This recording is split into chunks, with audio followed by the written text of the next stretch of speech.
Hello guys, once again we are welcome to our class of English, and here we are learning the long question answer of our chapter The Necklace, written by Guy de Maupassant. So in the series of these long question answer we are learning our first question, and the question is: the intoxicating success of one night cost Madame Loisel drudgery for 10 years. Discuss. Or we should be contented with what life gives us. Discuss this statement in the light of the story The Necklace. Actually beta, they want to say because of that aspiration, because of those aspirations to look beautiful, Matilda Loisel had to undergo a lot of pain. So you have to discuss this one.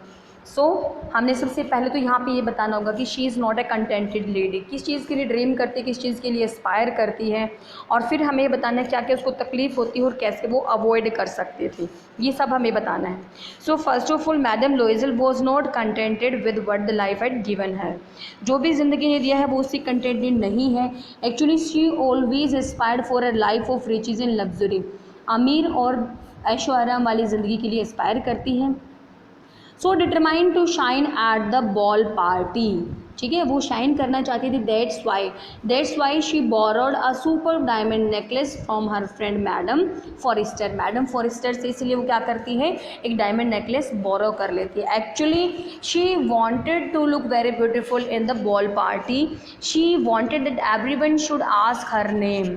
That's why she was happy when she proved a success at the party. This brought her a brief moment of glory. ठीक है, थोड़े समय की जिसको glory मिलती है. when she become the center of attraction at the ball party, जब वो center of attraction बन जाती है. As earlier she was desired that everyone should notice her, everyone should sought after her. That's why she was very happy when she was sought by everyone in the party. हर कोई जब उसको party में पूछता है, everyone wanted to dance with her in the party. That's why she was very happy. But this dreamy life abruptly shattered when she discovered that the borrowed necklace had been lost. बुरी तरह से सपने टूट जाते हैं जब उसको पता चलता है that the borrowed necklace had been lost. All the efforts to find it failed, and finally she and her husband were forced to take huge debts. ठीक है, finally actually they tried to find the necklace everywhere, but they are not able to find it. So at last they decided to replace it with a new one. They found a new one, and they found that it cost 36,000. So to pay such amount, they first of all had to sell their house for 18,000 francs. आपने सब बताना है कि for 18,000 francs they had to sell their house, which is a legacy for mister Loisel. And for the second 18,000 they had to borrow from a money lender at a very high rate of interest to repay the lost necklace. In this way this repayment, ठीक है, in this way this repayment of the debt took 10 year of the back breaking labour. ठीक है, उनकी 10 साल की ज़िंदगी ले ली है. और वो ज़िंदगी कैसी है बेटा, वो ज़िंदगी है उनकी बहुत ही ज़्यादा बैक ब्रेकिंग हार्ड लेबर वाली. ठीक है, it's a life full of hard work, misery and want, which cost Matilda Loisel all her youth, beauty and grace. In this way now Matilda Loisel looked very ugly, and she now transformed into an ordinary housewife of an ordinary household. Okay, in this way she had lost all her charm, but with all her condition we can say that the intoxicating success of one night cost Matilda Loisel 10 long years of drudgery. ठीक है, इस एक रात की success ने ही, मदहोशी भरी success ने उसकी पूरी ज़िंदगी के 10 साल बर्बाद कर दिए. She could have avoided if she had been contented with what life had given her. वो उसे अब बच सकती थी जब उसको पता लगता कि लाइफ ने उसको जो कुछ दिया उसको संतुष्ट रहना चाहिए. Actually by doing this, by revealing, by accepting the situation, she would have been spared of the trauma. वो इस ट्रोमा से, वो इस डिफ़िकल्ट समय से बच सकती थी अगर उसको अपनी लाइफ से संतुष्टि होती तो. So the second question is vanity comes before a fall. यानी कि विनाश होने से पहले हर कोई दिखावा करता है. इट्स एन आयरनी हम कह सकते हैं. ठीक है। Elaborate this statement with reference to the Matilda Loisel. Matilda Loisel की रेफरेंस से हमें इस बात को बताना है। सो इट मीन्स हम उसका कैरेक्टर भी बोल सकते हैं, एक तरह से ये कैरेक्टर ही है, ठीक है। Matilda Loisel was a very pretty women who always believed in great pride in her looks, ठीक है। प्रिटी है तो साथ में, ठीक है, प्रीति है तो साथ में वो क्या करना चाहती है बेटा, उसमें घमंड आ जाता है इन हर लुक से। एज ए रिजल्ट, जिसका रिजल्ट क्या होता है, that she felt that the fate had cheated her, उसको लगता है कि भाग्य ने उसके साथ चीटिंग की है। And that she actually deserve, वास्तव में वो डिजर्व करती है अकॉर्डिंग टू हर थॉट, ठीक है। She thought that she actually deserve the life of luxury wealth, ठीक है। And so she always aspired a match for her beauty and grace. But because she couldn't get all these things, so she always remained dissatisfied. हमेशा वो क्या रहती है, dissatisfied रहती है। और क्योंकि वो dissatisfied रहती है अपने इकोनॉमिक स्टेटस पे, that's why it drove her to borrow a valuable necklace from a friend to wear at a ball party, ठीक है। इसीलिए वो क्या करती है, एक वैल्यूबल नेकलेस खरीद लेती है। Actually she always believes in appearance to make her much and more beautiful, to make her much and more adorable. She did what, she brought a necklace from her friend Matilda Loisel, and that's why she fell in a very great problem. Actually, the husband, being a practical man, gave her a very practical advice to wear some natural flower, but she didn't wear those natural flowers because she thought that it would humiliate her vanity, उसका जो दिखावा होता है, उसका जो खोखलापन होता है। Demanded some real jewels to adorn her, वो डिमांड करता है कि कुछ रियल ज्वेलरी पहनो आप लोग। So the subsequent loss of the necklace and her vanity that refuse to let her face humiliation at the hands of a friend. तो भाई एक तो उसका नेकलेस, पहली बात कौन सी है बेटा कि लॉस हो गया नेकलेस का। दूसरी बात उसका खोखलापन, ठीक है, दूसरी बात क्या है बेटा, उसका खोखलापन। ये उसको ये इन सब चीज़ों ने रिफ्यूज़ किया उसको कि वो एक्सेप्ट ना करे अपनी सिचुएशन को, एक्सेप्ट ना करे कि वो अपने फ्रेंड के हाथों ह्यूमिलेट हो सकते, उसका मजाक उड़ा सकते हैं। And that's why she had to lead a life of poverty and drudgery, और इसलिए उसको गरीबी की और सख्त मेहनत वाली ज़िंदगी गुजारनी पड़ती है।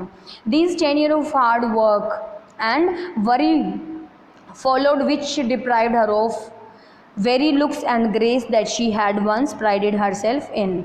यही 10 साल की सख्त मेहनत, यही चिंता, इस सब से उसकी ज़िंदगी का, उसका एक तो वेरी गुड लुक जो था, उसकी ग्रेस थी, all her gone which she had prided her self in, जिसको उस पर घमंड था ना, all her gone because now she did all the household work, now she had become an ordinary lady of an ordinary house hold.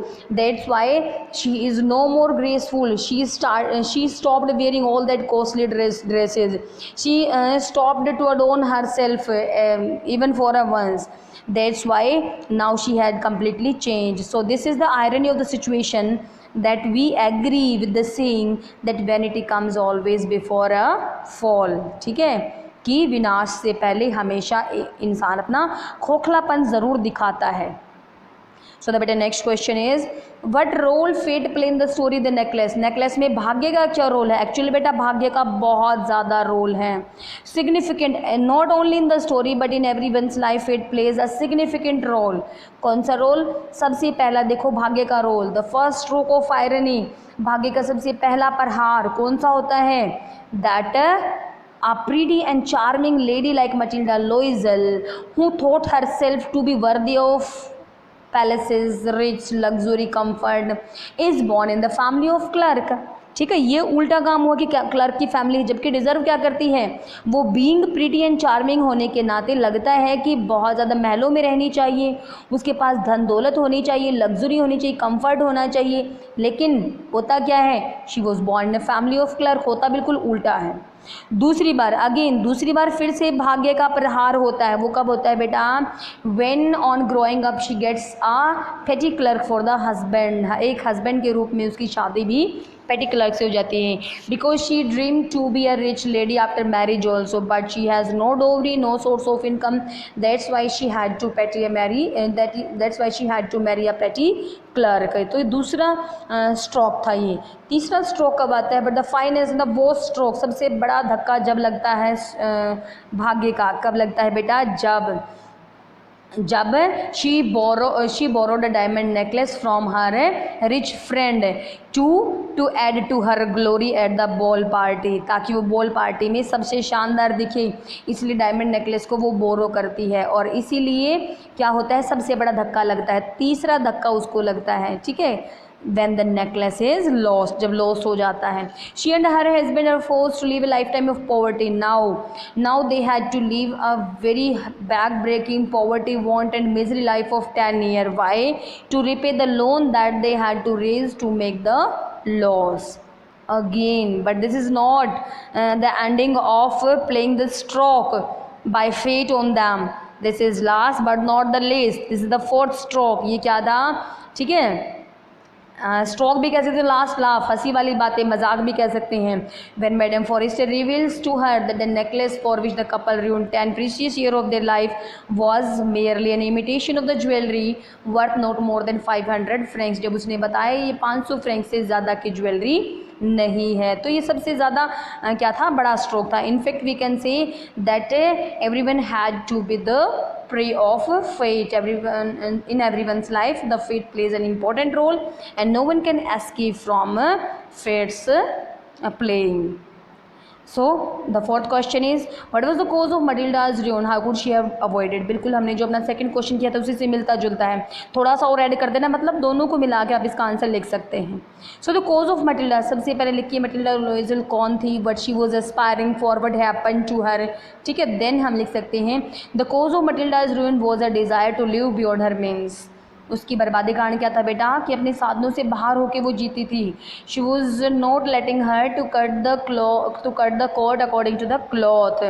ठीक है, she may not have got a luxurious life. हो सकता है कि भगवान ने उसको luxurious life तो नहीं दी थी, लेकिन उसके पास डिग्निटी तो थी, रिस्पेक्ट तो थी, which she could let within the modest income of her husband. ठीक है, वो डिग्निटी, वो रिस्पेक्ट उसको अपने हस्बैंड की मॉडेस्ट इनकम, मॉडेस्ट मतलब नॉर्मल इनकम से मिल सकती थी. The delicacies that she yearned for brought her immense sufferings and unhappiness. वो डेलिकेस जिसके लिए वो हमेशा यर्न करती रही, तरसती रही, उन्होंने उसकी लाइफ को इमेंस सफरिंग और अनहैप्पीनेस में बदल दिया था. हर एस्पिरेशन, जो डिज़ायर थे ना टू बी रिच, जो कि मैं रिच बन जाऊँ, उसने ब्लाइंड कर दिया, उसको अंधा कर दिया.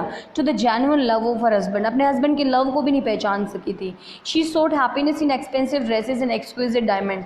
The real happiness for her was only the expensive jewellery and the dresses. But all her desire ruined her one day when she brought the necklace from her friend. ठीक है, and the necklace was lost. Actually she could have avoided all these things by staying contented with what destiny had given her. संतुष्ट रह के जो भी उसको भाग्य ने दिया था वो अपने आप को बचा सकती थी. Had she followed her husband's advice to wear fresh flower at the party, her life would have been different. अगर उसने अपने हस्बैंड के एडवाइस को मान लिया होता कि पार्टी में वो फ्रेश फ्लावर पहन ले, तो उसकी लाइफ बिल्कुल डिफरेंट होती. She would not have to undergo the back breaking hardship. अब उसको वो सब कुछ जो हार्डशिप उसने सही हैं, कौन सी 10 साल की बैक ब्रेकिंग हार्डशिप थी उसने सही हैं, उससे वो बच सकती थी. ठीक है, she could also avoided all those suffering that she led for 10 years to repay the debt. ठीक है, actually she would have also saved her husband the misery of working over time. अपने हस्बैंड की life को भी save कर सकती थी वो, जब उसने उसको बेचारा जो रात को ओवर टाइम करता था. In fact this 10 years of back breaking hardship now took away all her health, beauty and charm from her. Now she no longer was beautiful. She now remained an ordinary lady of an ordinary household. तो ये सब sufferings Matilda लोइजल को सहन करनी पड़ी हैं. ठीक है, सो Now this is our last question. Madam Loisel played our part heroically in the face of adversities. Comment करना है, या फिर चैलेंज को उसने कैसे कैसे डेट्स को रिपे किया, या फिर उसका लाइफस्टाइल कैसे बदल गया, 10 साल के बाद उनकी ज़िंदगी कैसे बदल गई। तो आपने ये सब अपने 5th क्वेश्चन में बताना है। In the face of adversity, ठीक है, विपरीत परिस्थितियों में, Matilda Loisel rose to the occasion. ठीक है, रोज टू द ओकेजन का मतलब क्या है बेटा यहाँ पे, कि मटिल्डा लोइजल ने सुधर गई है। वो रोज टू द ओकेजन का मतलब होता है faced everything bravely from being a dissatisfied dreamer. एक डिससेटिस्फाइड ड्रीमर होती थी वो, उसके बजाय she has now become very hard working women. She gave up all the service of her made. Now now they sold their house and now they moved into a very small rented room in an attic. Now she took upon her all the household work, all the back-breaking labor. She cooked, cleaned, the dishes, washed, soiled the linen, carried refused to the streets, and she also brought up the water from the ground floor. In fact, she now give up wearing all that delicate dresses. She now just give up all doing the shopping and everything. But she at the market now haggled to save every sou that she could save. अब वो haggling करती है, bargaining करती है बड़े बुरे तरीके से, ताकि वो एक भी पैसा बचा सके। ये तो सब मटिल्डा लोइजल की ने की। Bravely she played her part and what changes come on in her life. अब हम बात करते हैं मिस्टर लोइजल की, कि मिस्टर लोइजल का पार्ट कैसा रहा। So mister Loisel on his part work very hard in the evenings making up a tradesman account. किसी के खाते ठीक से रखता था। At night also he copied the manuscripts for mere 5 सौ अ पेज। ठीक है, 5 सौज में एक पेज की रातों को वो कॉपी भी करता था। इन this way this spent their life for 10 years in a hard drudgery. This remarkable transformation in Matilda Loisel were indeed heroic. हम कह सकते हैं कि मटिल्डा लोइजल में जितने भी चेंजेस आए हैं ये कैसे हीरोइक है, यानी कि हीरोइन की तरफ प्ले किए हैं। Her behaviour during this tough time in life revealed that she had humbly accepted her fault. अब हम कह सकते हैं कि उसने ज़िंदगी में जो भी चैलेंज आए हैं बड़े हीरोइकली उनको एक्सेप्ट किया है। Now she determined to rise again with dignity. दोबारा वो फिर से डिग्निटी से जीने की सोच रही है। She did not have any grudge, ना कोई कंप्लेन है ना कोई ग्रम्बल है। ठीक है, even once and took the challenge of repaying the debt with all her might. अपने पूरे ताकत के साथ अपना कर्ज उसने चुकाने में पूरी मेहनत लगा दी है। So in this way we can say that all these things made Matilda Loisel a strong women and a determined women who has no complaint regarding the fate no more. Okay, so in this way we have completed the chapter and I hope that you understand, but still if you have problem then you can do me message. Thank you very much. Have a nice day.